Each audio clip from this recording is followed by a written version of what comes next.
JPHS start. JPHS కోసం your for 10th class. Good morning children. మరి ఈరోజు మనం 10th క్లాస్ ఫిజికల్ సైన్స్ ఈ సబ్జెక్ట్లో first lesson chemical combinations and ఈక్వేషన్లో నిన్న యాక్టివిటీ 3 వరకు చేసాం. ఈరోజు యాక్టివిటీ 4 చేద్దాం. యాక్టివిటీ 4 ఏంటంటే కెమికల్ కాంబినేషన్. కెమికల్ కాంబినేషన్ ఎట్లా ఉంటుందో చూద్దాం. మొదటగా CaO పౌడర్ తీసుకుందాం. CaO అంటే ఏంటి? Calcium oxide. దీనికి ఇంకొక పేరు క్విక్ లైమ్. కాల్షియం ఆక్సైడ్ అనొచ్చు, క్విక్ లైమ్ అనొచ్చు, పొడి సున్నం కూడా అనొచ్చు. ఈ సున్నాన్ని ఒక టెస్ట్ ట్యూబ్లో తీసుకుందాం. కాల్షియం ఆక్సైడ్ని టెస్ట్ ట్యూబ్లో తీసుకుందాం. నెక్స్ట్ దీంట్లో వాటర్ పోస్తాం చూడండి. కాల్షియం ఆక్సైడ్లో వాటర్ పోస్తున్నాం అంటే 2 సబ్స్టెన్సెస్ అన్నమాట, 2 సబ్స్టెన్సెస్ అన్నమాట. వాటర్ పోస్తున్నాం చూడండి. వాటర్ పోయగానే బబుల్స్తో చూడండి CaOH2 కాల్షియం హైడ్రాక్సైడ్ ఫామ్ అయింది.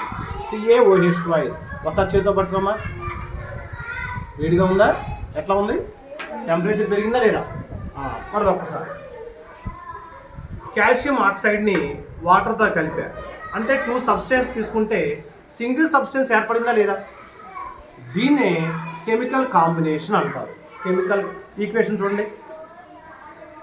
Single product is formed from 2 or more substances.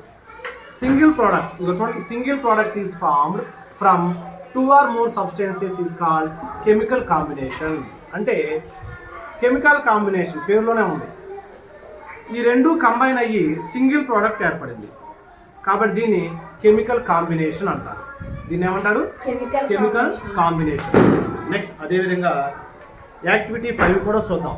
Activity 5 ఏంటంటే మెగ్నీషియం రిబ్బన్. ఒక మెగ్నీషియం రిబ్బన్ తీసుకొని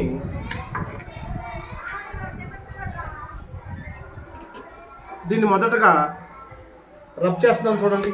శాండ్ పేపర్ ఏదమ్మా? ఓకే సరే. శాండ్ పేపర్తో రుద్దిన తర్వాత దీన్ని ఆక్సిజన్తో మండిస్తున్నాం చూడండి.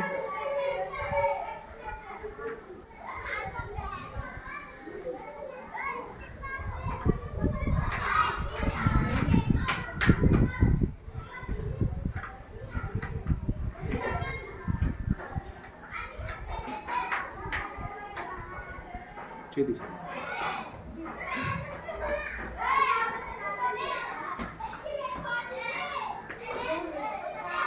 చూసారా? ఆక్సిజన్తో మండించడం వల్ల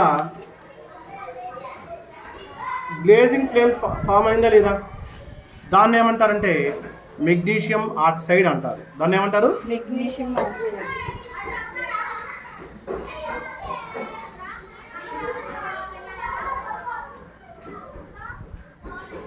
చూసారా? ఇది మెగ్నీషియం ఆక్సైడ్.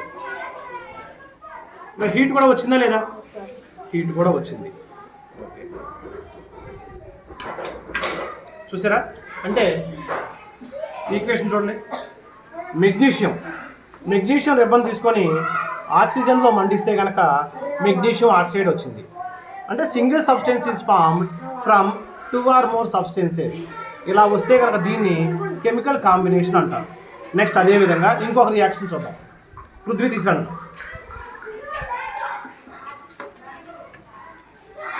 ఇదిగోండి కోల్ తీసుకున్నాం అంటే కార్బన్. దీన్ని ఆక్సిజన్లో మండించాం. ఆక్సిజన్లో మండిస్తే కనుక నల్లటి పొగ వస్తూ ఉంది కదా, ఈ పొగనే ఏమంటారంటే కార్బన్ డైఆక్సైడ్. ఏమంటారు? కార్బన్ డైఆక్సైడ్ అంటారు. ఇక్కడ చూడండి. Carbon plus oxygen gives rise to carbon dioxide. అంటే 2 సబ్స్టెన్సెస్ కంబైన్ అయ్యి ఒక సబ్స్టెన్స్ ఫామ్ అయిందా లేదా? ఇలా ఫామ్ అయితే కనుక దీన్ని కెమికల్ కాంబినేషన్ అంటారు. ఈ కెమికల్ కాంబినేషన్ అన్నింటిలో మీరు అబ్జర్వ్ చేస్తే కనుక హీట్ జనరేట్ అయిందా?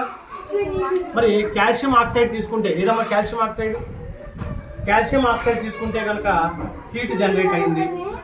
అదేవిధంగా మెగ్నీషియం రిబ్బన్ తీసుకుంటే కనుక హీట్ జనరేట్ అయింది. కార్బన్ ఆక్సిజన్లో కలిపితే కనుక హీట్ జనరేట్ అయింది. కాబట్టి ఈ 3 రియాక్షన్స్లో కూడా హీట్ జనరేట్ అయింది కాబట్టి దీన్ని ఏమంటారంటే ఎక్సోథర్మిక్ రియాక్షన్స్ అంటారు. ఏమంటారు? Exothermic reaction. కాబట్టి all chemical combination reactions are exothermic reactions. Calcium ఆక్సైడ్ని వాటర్తో కలిపినా కానీ, మెగ్నీషియంని ఆక్సిజన్తో మండించినా కానీ, కార్బన్ని ఆక్సిజన్తో మండించినా కానీ హీట్ జనరేట్ అయింది. కాబట్టి ఈ 3 రియాక్షన్స్ని ఏమంటారంటే ఎక్సోథర్మిక్ రియాక్షన్స్ అంటారు. స్టాప్.